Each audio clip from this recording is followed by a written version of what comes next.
Imagine waking up before the sun even peeks over the horizon, not to the sound of an alarm clock, but to the harsh call of an overseer. This was the daily reality for millions of enslaved people in the American South before the Civil War.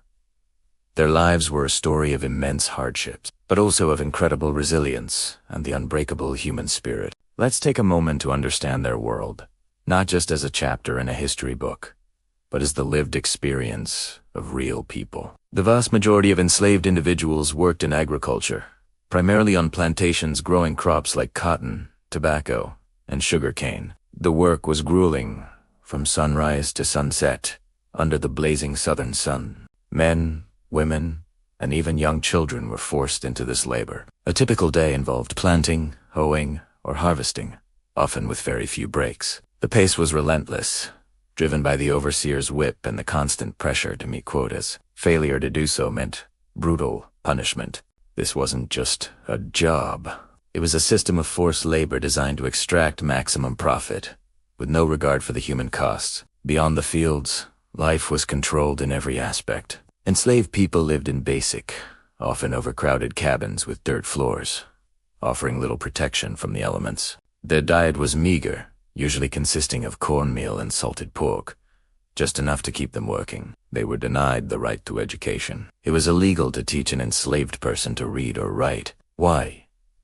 Because knowledge is power, and the slaveholding system was built on maintaining absolute control and ignorance. Family life was constantly under threat. Marriages weren't legally recognized, and families were frequently torn apart, sold to different plantations with no warning. The pain of a mother being separated from her child, or a husband from his wife, was a deliberate tool of dehumanization. Despite these horrific conditions, enslaved people found ways to resist and preserve their humanity. Resistance wasn't always a dramatic escape or a large-scale rebellion.